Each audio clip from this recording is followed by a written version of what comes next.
All right, it is time for World of Ability. I am waiting for, there we go. We got syndication going out to Transforming Media Network and to the PAC channel and in all of our work with the Disability channel. This is your World of Ability. I am Kurt Roskoff. I am pleased as usual to be host here with co-host Emily Gomer. Emily's going to be busy in a meeting as well with the Autism Society of South Central Wisconsin. They are deep in event planning for the Intergo Conference coming up in just a short number of weeks here. So it's crunch time for them, and Emily's helping them out, helping us here. And so she's reaching out with one device in each hand and kind of playing it like a game, a little over here, a little over there. So thank you, Emily, for all that. We got Barbara coming in here. She is going to be here again as our color commentary panelist. And so it'll be good as usual with Barbara. And speaking of color, we have our artist, Matt Harleen here. So met Matt through the Happy Neighborhood Project and in all of our involvement with the Happy Co-op and Happy Business Networking. And so a lot of great portraits and, scenes painted and everything through Matt's work. And so I just want to give a little backdrop here for the World of Ability podcast. We started this baby back, July 26, 2020, the 30th anniversary of the Americans with Disabilities Act, ADA. And it was the next month that I learned about the Happy Neighborhood Project. So with the Happy Neighborhood Project, Happy Business Networking, right as a matter of the 55-minute format, they put in one little piece of it. They say, a suggestion is you might want to let people know about your podcast. So I felt right at home that I could tell everybody at Happy Neighborhood Project about the World of Ability podcast. And so Matt obviously is one of them that hopped into here. Barbara, I know through Mutual Aid Network work, a friend that was on the working board of Mutual Aid Networks before me, and then she nominated me to the board. And in all of our working board efforts of Humans United Mutual Aid Networks on the friendship level side of it, she introduced me to Barbara. And so we got a lot of good developments here at the World of Ability podcast. And so again, this is inspired through our work as well with a radio show that happens every Wednesday at 7:30 Central, 5:30 Pacific out there by Matt, and then 8:30 Eastern out there by Barbara. So we do that with Riverwest Radio, riverwestradio.com, Ability, MKE now. So obviously crafted for our Milwaukee audience. And we still do that every week. That's our Wednesday show. Today we produce this on Saturdays, and then with all of our partners out there and to the work that Emily's doing, it gets restreamed out there. And hopefully Matt takes this thing and puts it out on his social media someday. And hopefully Barbara's taking it and sharing it with some of her friends. So we hope people are watching this thing 7 days a week. What a deal. So as we shape the conversation, year in and year out, and we assess how we're doing in the ongoing efforts of the show, we try to be balanced across our lives. So whether it's our faith life, service life, lifelong learning, our politics, civic duty, our business or employment, and over in all the fun things. Yesterday we had at the Global Happiness Summit, we had Barry Shore, the ambassador of joy, and he talks about FU, capital N, capital N.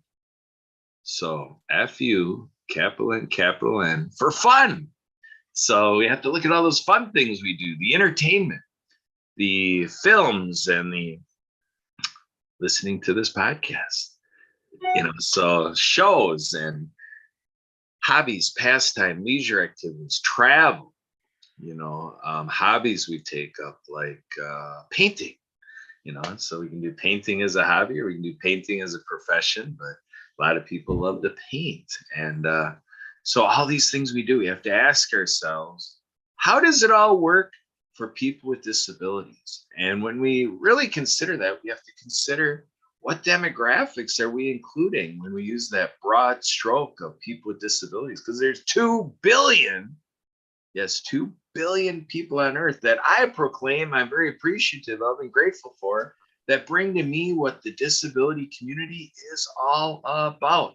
All of them, the 2 billion people out there, I recognize as the masters of ability, because I can't know it to the fullest extent without learning from them. So, as a conversation starter, who do I say they are? Quote unquote, who are they?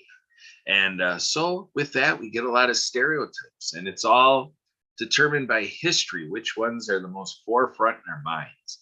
So, that's the growth opportunity we all have, is to be able to hold all demographics in equal considerations in our mind. We have friends in Chicago, Illinois, that have a program called Handicap This. So just imagine talking to people on the street, and then somebody with a disability says, handicap this, like what that expression is out on the streets there. So the idea with them is it's about making our minds handicap accessible. Now that's a dicey, edgy word, handicap. So, the reason for that is people, the lion's share, I'm going to say the lion's share of people with disabilities don't appreciate that word handicap. You know what? Right in my own community, I have to look at these signs for parking and access, handicap access, handicap parking.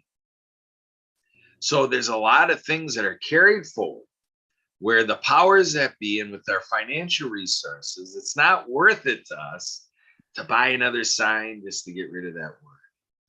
But how are we doing systemically in the system? Are we removing these terms that are not disability friendly language? We like people first language. So it's not a handicapped person, it's a person with a disability. A person with, so it's like they're a person first. And then apparently it's relevant that that they're a person with a disability. So that's what you refer to. If the disability doesn't matter, then the disability doesn't matter. They're just a person. So we could be talking to people that, yes, they're an American with a disability, but for most everything we do in America, they're just an American. We don't need to even get caught up with the disability there. And at the same time, we know many people with disabilities that are proud of their disability, would say, wow, what their disability has done to open up gateways and open up doors and open up experiences that those of us that don't have a disability, we don't get those opportunities. I kind of look at it with the VIP dynamic. So when I say VIP, I look at the blind and visually impaired community. They use that VIP term in their community because they use the term visually impaired, so they're not afraid to say visually impaired person. And then VIP comes out of that, and it kind of has stature now. I'm a person I'm a virtually impaired person, which goes against the general advocacy of people first language. But there's so much that is wrapped up in this. It is absolutely amazing what it does to our mindset if we really take the time to work through it. And that becomes the rub, because most people around me don't say it's worth the time, or they wouldn't actually say that, but by them not doing anything about it, they're basically behaving. That way that it's not worth the time. So I have a friend who uses this adage: tell me what you do with your time, and you tell me your priorities. Fair. And so in this conversation, I confess and profess that unfortunately, with all these people around me who I had been considering my peers, and now I have to redefine that, because I don't want my peers to be people that don't identify with a disability. I want my peers to be everybody, and then everybody who happens to be in these peer groups, but that it has nothing to do with ability or disability or any of this. So with that, we have the opportunity to say, are we willing to shift our minds? Are we able to open up our time and our activities to say, yes, people with disabilities need to be involved? Again, my story is about water skiing. I had a night where somebody wasn't going to be able to be in my ski show using the sit ski, doing a transfer from their wheelchair over to the ski, and that was kiboshed, and the barrier was there. The mindset wasn't there with the leadership. It didn't happen then. But then I turned the tables and we just unleashed the Everybody Skis program, the Inclusion Water Skiing program, and more than sextupled the access to the sport as water skiing in the state of Wisconsin, with Illinois hopping on board, with big help in Florida, and then onlookers and support virtually with social media and so forth from all around the world of water skiing, which is celebrating 100 years of water skiing 2022. So it all got started in 1922, water skiing itself. So we met Mariana Waikiki through the business community of the Happy Neighborhood Project, same with Matt Harleen. And so that's what we're bringing to the Happy Neighborhood Project through Happy Neighborhood Project, supporting veterans and all abilities. Marianne has served us very well and is there for us when she can make it to the meetings to do sign language interpretation in those meetings. Thank you, Marianne, for supplying that. And in this way, for me, what it means for me is that we have a chance to pioneer with the Happy Co-op and the Happy Neighborhood Project and everything coming out of the Global Happiness Summit from yesterday, that we can take all this energy and vibration and say we can break through these barriers. We can be in barrier demolition, and that the worldwide global marketplace can be opened up in droves to people with disabilities. My proposal on an executive, administrative level is that there's a lot of great stuff going on around the world. It's the foundation by which we step to move forward. But to me, it's just a dismal portion of where we need to go. So to share the magnitude to which I am propelling this, I am asking 7.8 billion people to unite together to grow what we do in complete universal design, global public inclusive infrastructure with web content accessibility guidelines, assistive technology, adaptive equipment, all of these things that have been created and made available through the disability community, that we take what's going on today and we multiply everything by 33. So that's my advocacy. That's my business consultation. That's my community organizing consultation. That's my advice to faith communities. That's what I'm asking in education. That's what I'm asking for whatever you do for fun, whether it's painting or whether it's sailing or whether it's being with your grandbabies, whatever it is, that we do all of this together in unison, uniformity, and that we bring into this an empowerment for all of us, that if we admit it to ourselves, we're basically 7.8 billion people on Earth that has this hesitation. I was taught through the business community that the turpentine spoils the cake batter. And what I'm talking about here is belief. And there's been culture, customs, genetic memory, a lot of efforts towards world peace. And what I believe in my prayer closet, what I believe as I meditate, is what I believe when I get with Marianne, Barbara, Emily, Matt, and everybody else that are mutual friends, and 6 degrees of separation and how this all connects us to 7.8 billion people. I believe that if we can clean up the turpentine, that we can have great cake batter to celebrate world peace. I really, honestly believe that. I believe that is all balled up in my mission. And I'm so proud to be here with a few, well, I guess, Matt, I'm still going to call a guest. If he comes a couple more times, he'll just be a panelist like Marianne and Barbara. So Marianne and Barbara, they're like World of Ability panelists. Matt, you're a couple steps away. So let's see if we can get him into our panel. But for right now, we're just going to give him the forefront as our guest. And we're going to look at, when I think of your website, I think of Hughes. My mind is not bringing me right. Help me out, Matt. Your website is HughesoftheWorld.com. Hughes of the World. So we have World of Ability, and now we have Hughes of the World. See, it all seems like they're, puzzle Colors pieces of that fit together. Colors of the World was already taken, so I opted for Hues of the World. I actually like Hughes of the World better than Colors of the World. That's what I'm thinking. Yeah, and my brother, I have a brother named Hugh, spelled differently, but I had to apologize to my son. I'm sorry I took your webpage. Right.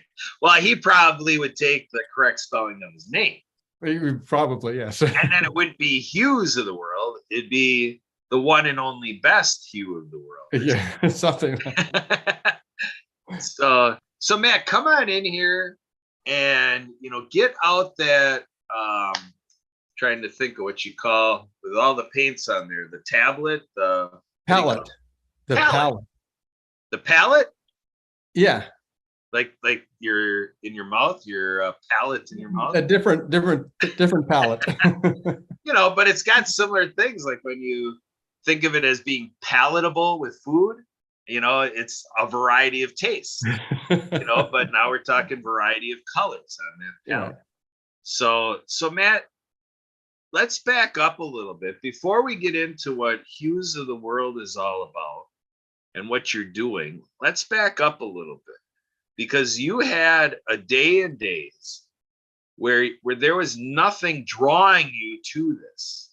And then a day came where now the journey was started that took you this direction. So let's go back in history and help us through this transition from, you had one day where you went to bed and none of this was anything in your world, to the next day, all of a sudden your journey started, and it's what brought you into this. Describe that for you. What was it that changed overnight for you? Wow. We all go through changes and metamorphosis throughout our lives, right? And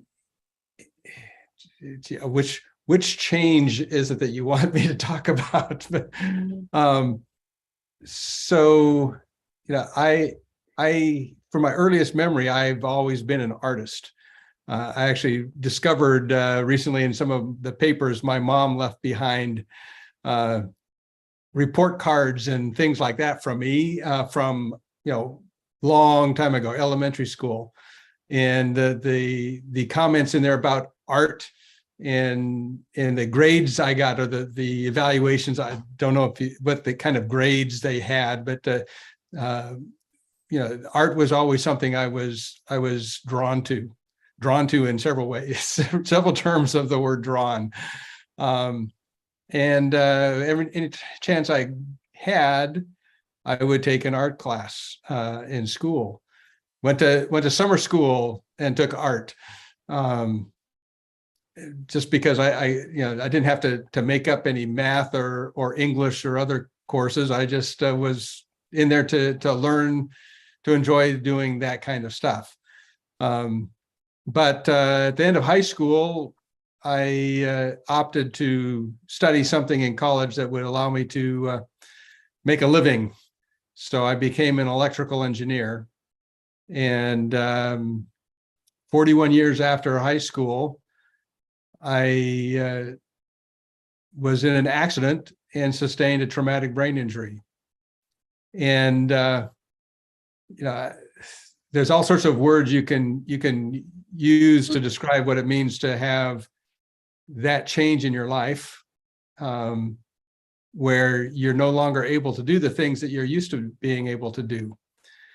And actually, in light of this audience, some people are born with that, with something that makes them different in the eyes of other people.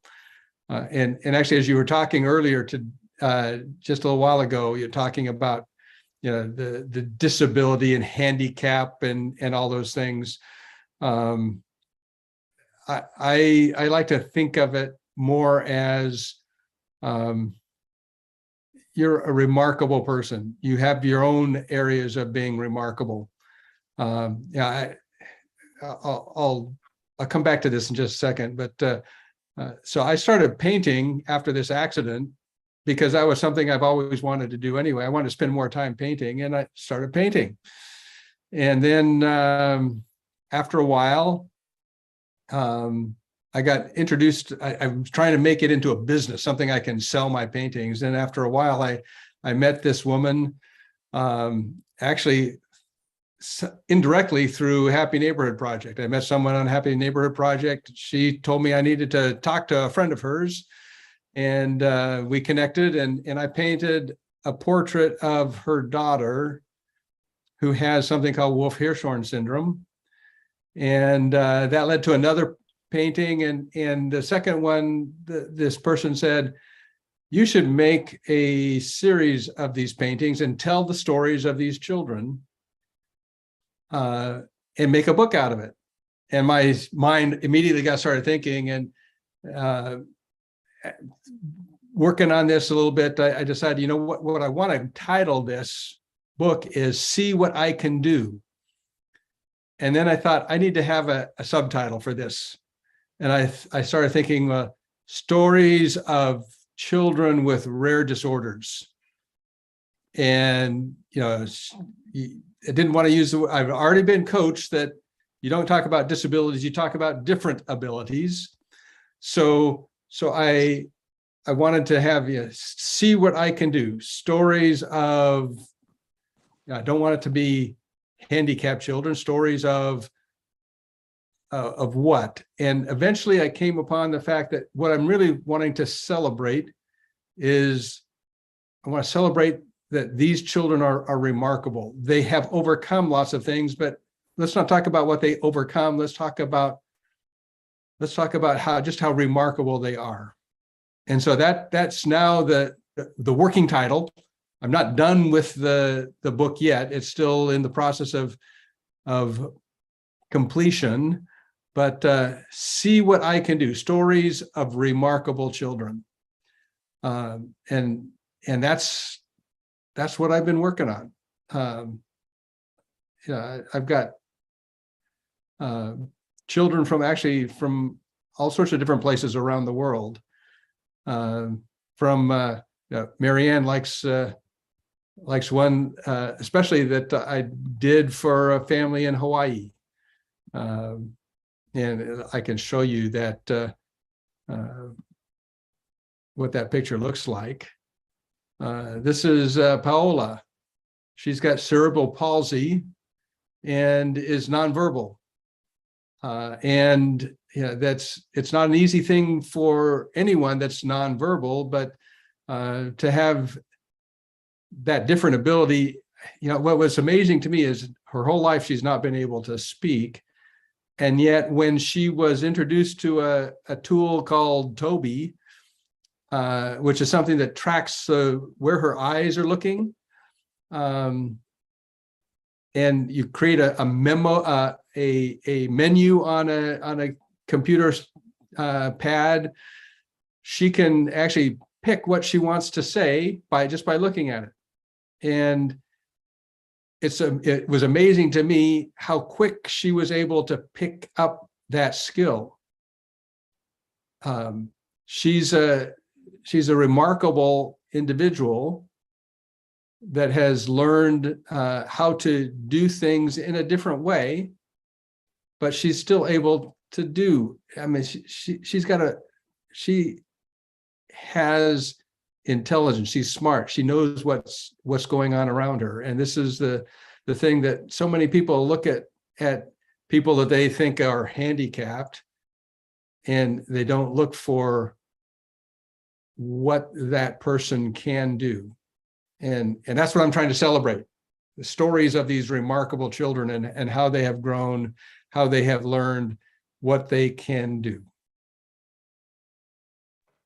It's been a fun adventure for me. Yes, that indeed, very, very rewarding.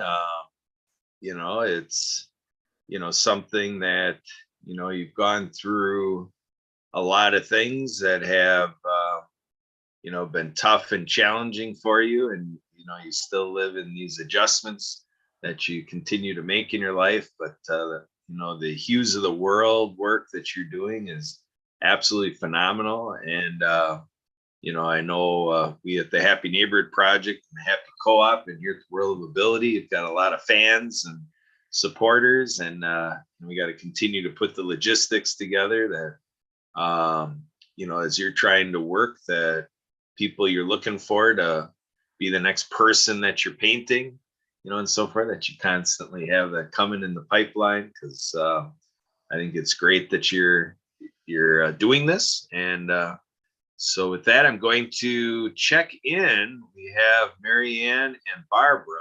I don't know if either one of them are looking to come in and take on their panelist role and make some remarks, or if they're just here listening to you and I, Matt, or listening to you and me, I guess I better be saying. But Marianne of Waikiki, are you out there looking to come unmuted? Or Barbara, are you looking to come on mute?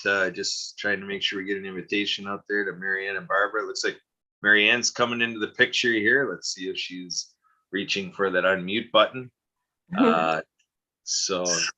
Oh, Barbara, you ready to go? Barbara, you have some commentary hearing, Matt and I talk.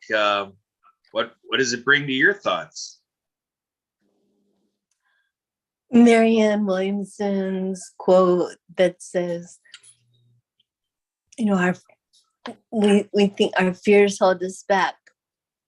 On closer inspection, though, we might not really understand our fears. Our deepest fear is not that we're inadequate. Our deepest fear is that we are powerful beyond measure.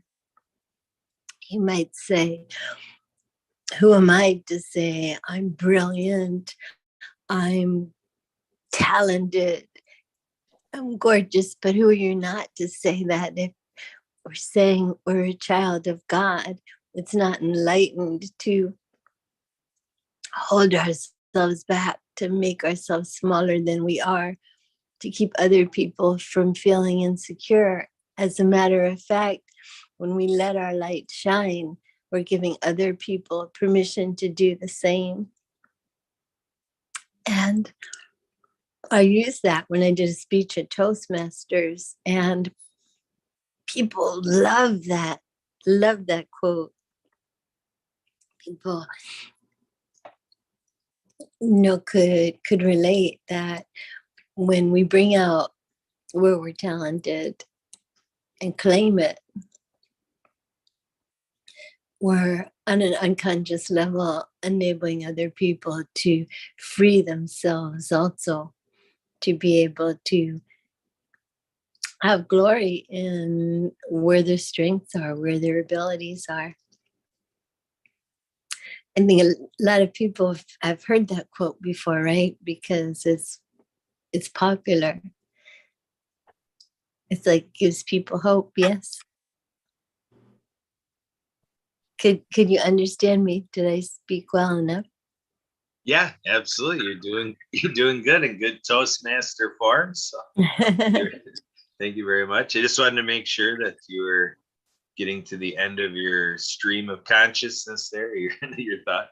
But Marianne, I want to check in with you. I see you've gone off video. If you don't come on, no big deal, but I just want to get the words out there, Marianne, that if you do want to come on, even if it's just unmuting your mic to say a couple things. I don't know what you have going in the next half hour, Marianne, but whenever it's convenient, feel free to come on and join in the discussion. So I do appreciate it and have a notion to build off of this thought of, I guess one way I could say it is leading by example, or looking at the impact that what we do has other people, because we are the person that others around us have surrounded them with, have put in their proximity. And so it makes a difference, what we do. Our actions have reactions.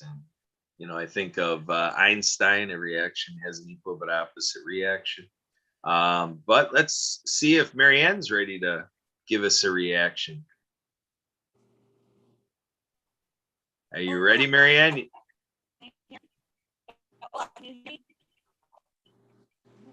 Your sound isn't great, but we'll take it. We can tell you're talking. So what do you have to say, Marianne? Just go ahead. You'll be fine.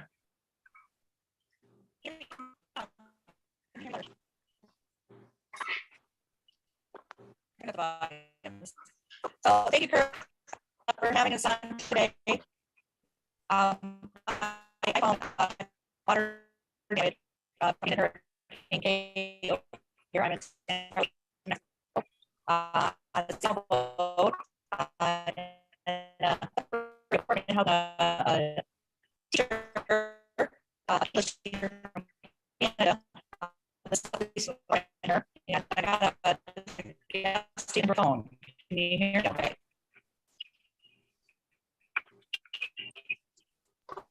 It sounded like you were asking us a question. Sound is coming through really broken.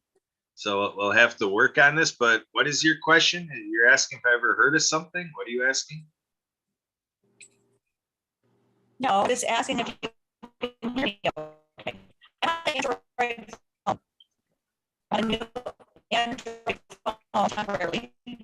My iPhone got damage in the hurricane, and I had to buy a gas station until I can get warranty. So I'm here. So maybe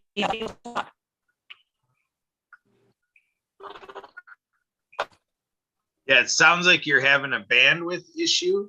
Sometimes people turn off their video to give better audio, or with Zoom, you can actually dial in over telephone, because it sounds like your data line or your Wi-Fi, whatever you're working off of, sounds like it's only half what you need, because we're getting about only half of your syllables there. well, can you hear me now? Am I much clearer? It's improved, but it's still broken. It's still kind of robotic, still not really a natural voice. It's real broken through the digital process, broken up quite a bit. But I can figure out what your words are if you have more to say. Mexico, we're safe from the hurricane that came out of Mexico, and I'm just working on some projects here. So it's always great to listen to you guys because I get creative stuff with Matt, and I'm working on my sequel book for climate change with fiber. And I'm enjoying the sunshine and swimming in the deep blue sea. Adios, amigo.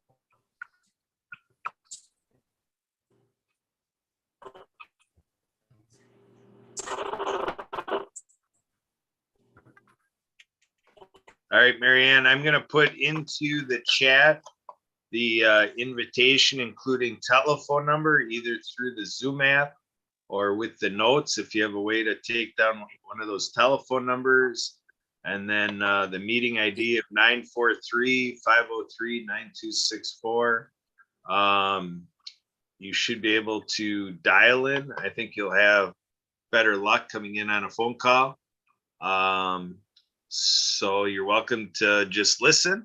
That's what you do for the next 25 minutes. But if you want to share more of your thoughts, please do call in. It's very difficult to hear, but it's good to have you on for that moment, and we'll see if you can come back on over the telephone line. So with that, I was expounding upon action and reaction and kind of the awareness of the effect we have on each other. And, to what Barbara brought out about if we limit ourselves, the effect and impact of that does not, stay just with us. It is something that, holds others back as well. So as we excel and as we perform and as we reach excellence or we reach a milestone or a success that others can celebrate with us, that uplifts everybody. I guess one way I can look at this is I used to be in the golf business for 13 years. My father bought a golf course in 1983, and then he ended up selling it in 1997. So that's the 13 years of the golf business. And, so with the game of golf, we recognize in the world of golf, and this holds for other things, whether you say water skiing or painting or sailing or whatever it is, if you surround yourself with professionals and people at a high level, there's that natural quantum leap. There's that natural affinity towards personal improvement when you're around people with excellence. And so I guess when I heard Barbara talk, I'm thinking we have that opportunity to, whether we figure ourselves, in a capacity for excellence or not, the idea is at whatever level we're doing an activity, whatever level to which we choose to speak, whatever level we choose to show up, like with our attire, the level through which we groom or have personal hygiene, when we paint, the level through which we, take our expression of painting, or whether we do an art form or we show up on a video, like the border I have and whatever, or we put photos on our profile pic here in Zoom,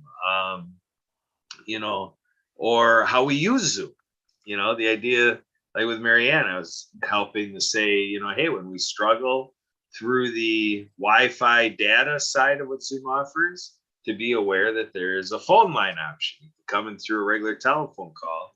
And sometimes that works better. So the two work together to give us the best voice here. And then in how we use video and all this stuff. So, and like I say, I met Marianne and Matt through business networking.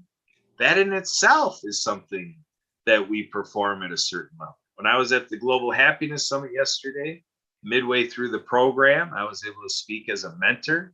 And I talked about how in last month's co-host training, I talked about that we're in essence, as co-hosts of the Happy Neighborhood Project, we're in the entertainment business. We're in the show business. We are performing. It is a performing art to be able to take that 4 minutes that we play as a co-host to either send them off to a breakout room or welcome them back and send them to another one, or do the grand finale, sending them off to other activities and hoping they come back to another HEP event. How we do that, and what it is all together through a 55-minute program is show business. To set the format, have people have an experience for 55 minutes. And, some people are in the restaurant business. So we know that about restaurateurs, that's in their business.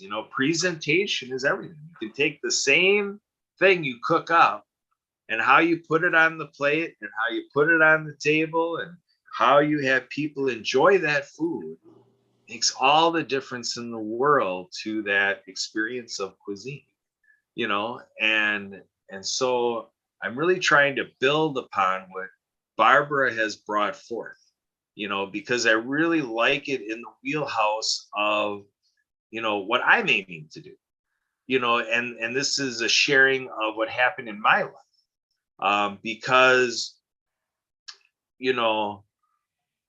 being a person who's not documented to have a disability, there can be a lot of assumption and presumption there.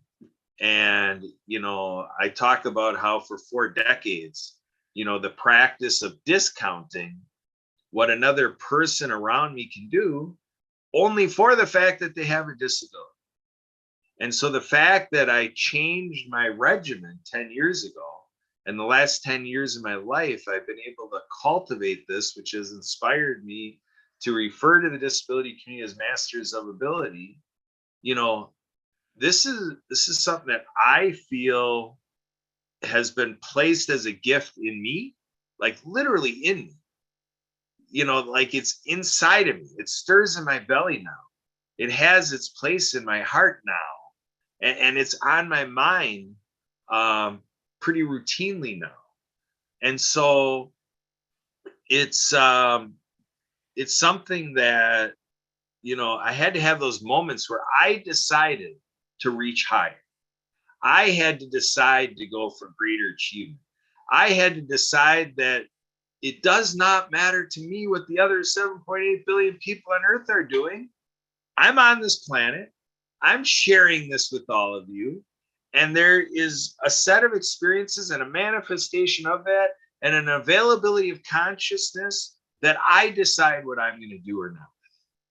So I decided to create this mantra of barrier demolition, and that for some reason in the history of humankind, I apparently, whether delusions of grandeur or whatever, I feel like I have been called to be the one in the history books to bring this forward, that we have this conversation, to do this right once and for all, and to rebuke the thought processes in this from all of history of humankind. Because that's the only way to get it done, is to rebuke the thought process of genetic memory to us now, culture and customs carried over, these things that manifest itself all over public places and family situations, so forth, that I experienced, that I have been, and very much have a likelihood of being on the wrong side of this ongoing, because as much as I try, I'm sure I'm not quite getting it right. So to me, I'm pretty dependent on the disability community to help me get this right. And when my basically when my father had cancer and he had his awards and so forth, you know, there was a little bit of sharing in that it wasn't about him being braggadocious or being like, oh, look at me, I got all these awards. My dad was very serious about, he wanted people to know about his awards because it was something in being of service. He was in Lions, and the Lions mantra is we serve. And it was very important to him that with these awards that were given to him, that it was like a reflection upon the possibilities all around him. So as a leader, he was looking to people who obviously appreciated that, and to basically be like, it's an award for everybody. It gives everybody an idea of what the level of accomplishment is. So it was his way of raising the bar, to say, look at what the milestones and you know, wall full of achievements has brought to him, and to open people's eyes that all of that is possible. That's what was important. So when I hear Barbara speak, that's what comes forward for me as I hear about, you know, being at your personal, how do I put this? You know, Edwin Edinburgh referred to the song, Whatever It Takes. The idea of whatever it takes, because you can say to be at your best, but what Edwin points out is that nobody truly honestly knows what their best is. So to go at that could be, it helps us be very precise, because when we keep saying our best, our best, our best, there's that certain thing it does for us in a very precise way, but there's no way to know that that's accurate, that that's actually the highest we can achieve. So the song, Whatever It Takes, that's what he was trying to say. Do you believe that you can do whatever it takes and just get it done, no matter how afraid you are, or no matter how much your belief in yourself is limited? Are you willing to do whatever it takes?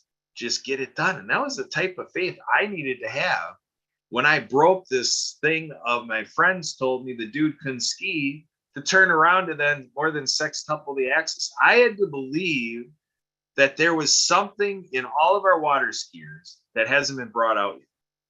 And in my belief with that, I was like, this is beyond me. So I just had to go out there and bust it. I just had to go out there and make it available to all of them. And I had faith that when my 1,000 friends in Wisconsin water skiing knew what I had the notion of, I believed that a lot was going to happen. Now, did I know it was going to sextuple? No, I didn't know. That is the achievement by the Wisconsin Water Ski Federation. That's their achievement. I just brought them the idea we could do a whole lot more, and that was the appetite they had, sextupling. But I drove it to be as great. I wanted everybody to go to the fullest achievement, and it made it happen. So, Matt, I want to come back to you with Hues of the World. This is where I'm looking at what you're doing when you paint a person and you give them to them as a gift, a tangible gift that you can put on the wall. And that, to me, your painting is an award. It's a prize. It's a recognition to say that we in your life hold you so dearly that this is on our wall because of you and what you mean in my life and our life as a family, and everybody that comes into this room and into our home or structure, wherever that painting is, that what you do matters not just to us, but strangers will be impacted for the better. Now, Matt, you talk to that. You are the artist. You are the creator. Those ideas came into my head because of what you told me, plus mixing it up with a little of that Kurt Roscoff cake batter, and it kind of came out with a little muffin top, and that's kind of what I did with it. But Matt, how do you do a little color commentary on the emotional side and kind of the extensions of the work? Because you create a nice painting, and just for artwork, it's fabulous, but there's a lot of sentiment behind it. How do you describe all that? Well, there's a lot more to these paintings than just the paint on the paper or on the canvas, because it's the story behind it. And these families see these paintings, and it reminds them of special times or special things about their child. Now I'm working on a painting right now that's I know is going to be really emotional, and I've actually been working on it for a long time because I really want to make it just perfect for them. This mom has a child with something called Smith-Kingsmore syndrome, and it's not clear to her how long her daughter's going to live. And she's only about a year and a half old now, and she was telling a friend of hers who I did a painting for already, who about this dream or vision that she had while she was rocking her daughter, that she just had this vision that her daughter was dancing.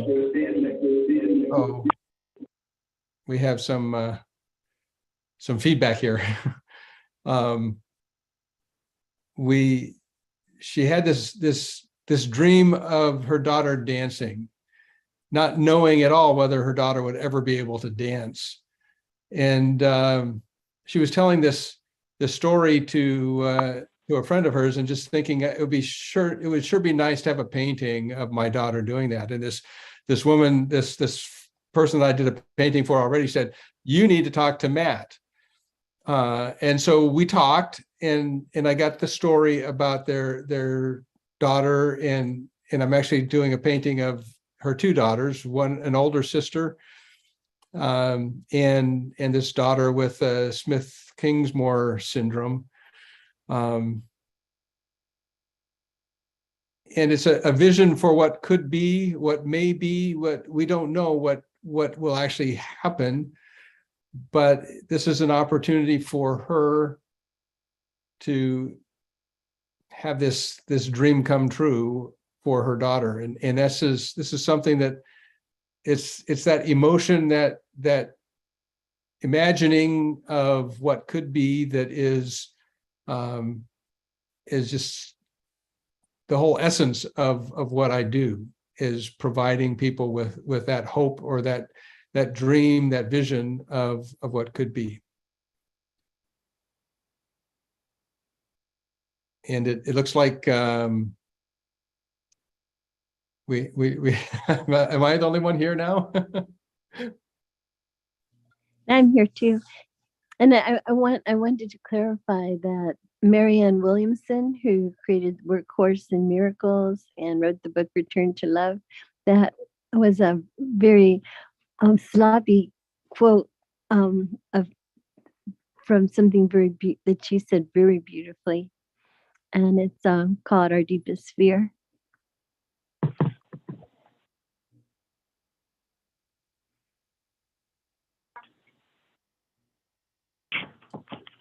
Do we have Marianne on the phone right now?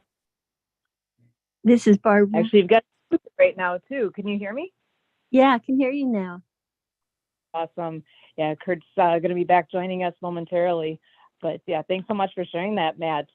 Just wanted to bring it all back together. And Barbara, did you have another thought that you wanted to share? No, I love what Matt, that's your name. I love what you're doing. Thank you. I'd love to see that when it's completed. Yeah, the dancing girls. I have this is not done, but this is the work in progress. Nice. It's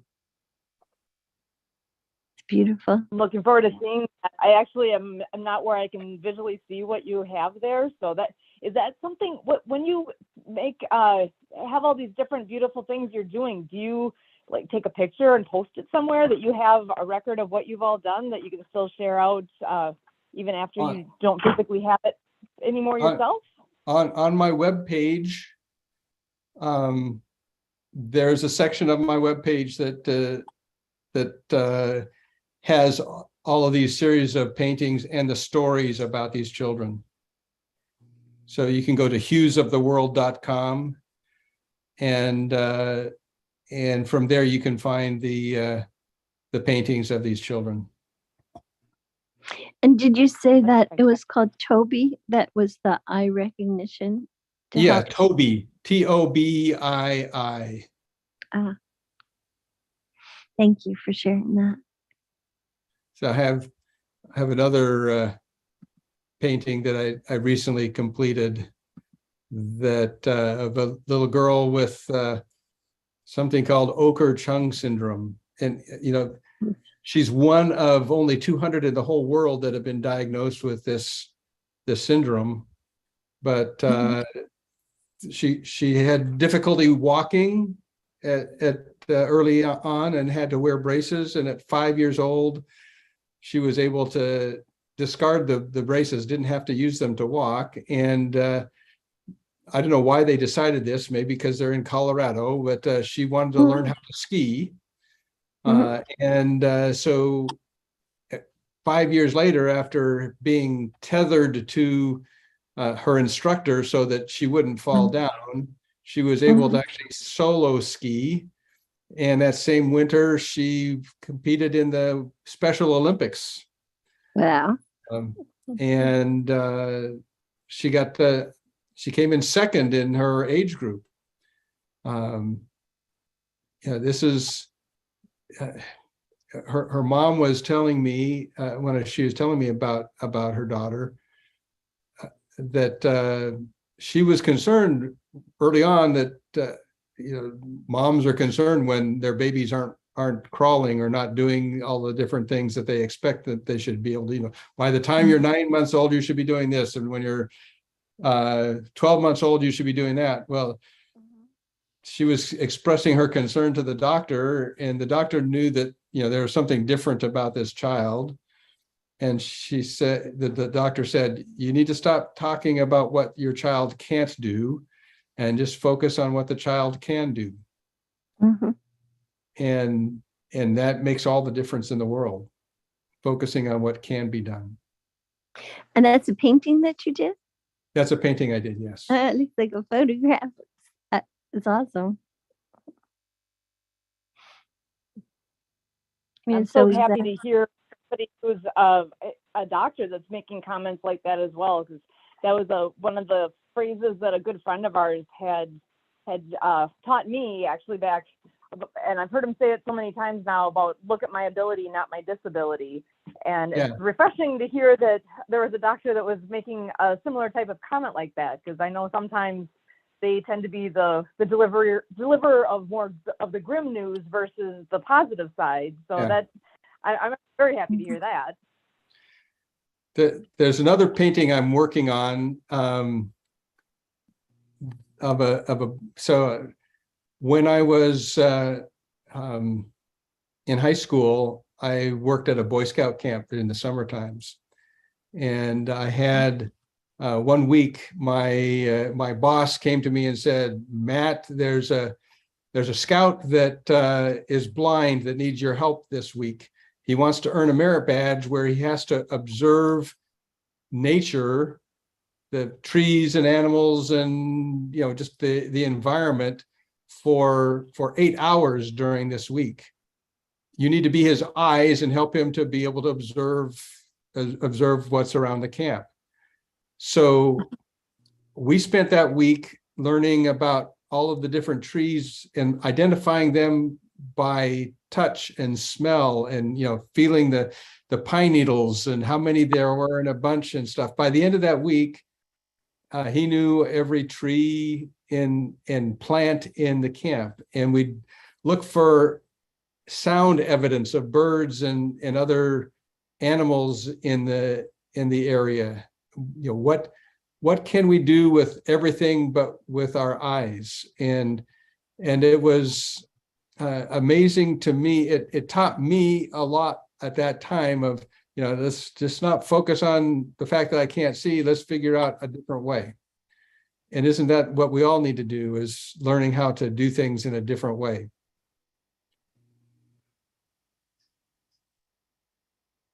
Broadens our vision.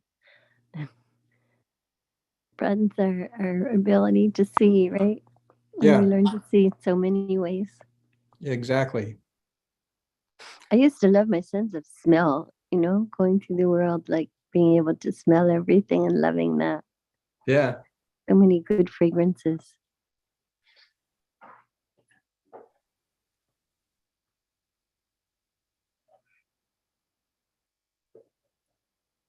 Well, let's see. What else is... Oh, Kurt's in the car now. We missed you, Thank you. Kurt. There you go. Trying to figure out all this mobile technology here. So yeah, I'm dialed in, and then I got into the Zoom video after that. So I have to figure out muting and unmuting. So wow, it's been a show of adapting here. So thank you all for coming in and providing a fantastic World of Ability podcast show. A lot of great thoughts, great uniqueness. We've been doing this show, weekly for, over a couple of years, as of July. So approaching, let's just say a couple months after that. So take 52 weeks times 2, that's 104 weeks. And then you add another 8 weeks. So, it's like a 100, what am I trying to say here? Like 110 weeks of shows. And this has been very unique in its own way from the other over 100 shows we've done. So really appreciate it. But it has gotten to the end. So I want to just give credits out there again to the Disability Channel, to Marcus Hart, our podcast mogul with World of Ability Podcast Network, and with Zach Clayton, founder of Community Pay It Forward, that brings forward the PAC channel. And again, with Emily Gulmer, who's over there working hard in a planning meeting, and yet doing our podcast engineering here. So Mariana Waikiki, thank you for coming on and showing how we try every which way to get the thoughts of the day in, even if we're having technology issues. So I'm Barbara with your color commentary, and Matt Harleen with your hues of the world. And so what a team we've got here. And so there's been no show like this before ever. And so here it is now. And so out there on YouTube Live right now on the YouTube channel that is labeled for Kurt and Susan, or Sue Roscoff, and tied in with our AbilityFestWI@gmail.com account. And so that's where the World of Ability podcast is going out to right now. And then Emily will be taking care of sharing that over to Facebook. And we have our mascot dog in the back seat here, Minnie Roscoff, riding along. We're going to be going for a nature trail hike out in one of these parks here in Washington County, Wisconsin. And so we're going to be spending the next couple hours between that and getting out the Culvers. We're going to be celebrating the great group experience of a nature walk, nature hike with the trails out here in this Kettle Moraine area of Wisconsin, a very signature tourism attraction out here, and even for the locals, just a great place to get out here, the Kettle Moraine of Wisconsin. So with that, I am Kurt Roscoff, co-founder, co-producer, co-host, and co-creator of all this that is the World of Ability with the World of Ability Podcast Network. So we are excited for bigger and better tomorrow, and we're going to work together as a collective to co-create a brighter future for each and every one of us, separately and severally, individually and collectively.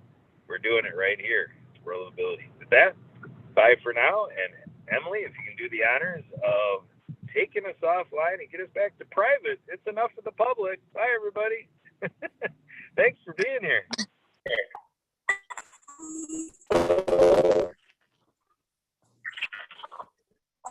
So Emily Gomer, waiting for you to end our production. There we go. So now we've got our fancy meeting. Have fun on your nature hike, and try and imagine doing this nature hike with just your nose and your hands and all your senses except your sight. Okay.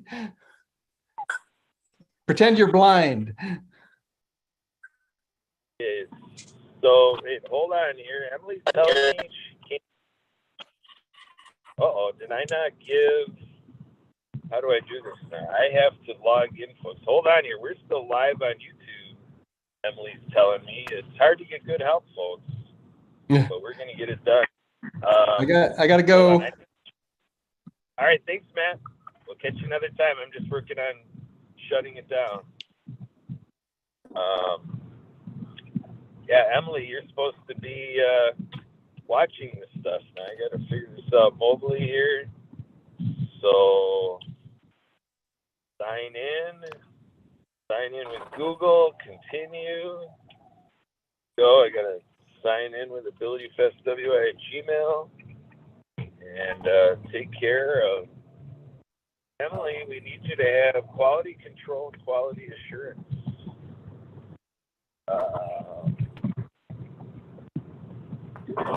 So with that, now I have to join the meeting. All right, hold on here. Ability. Oh.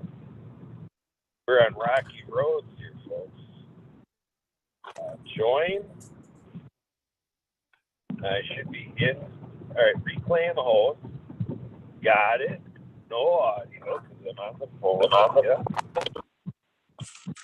And then now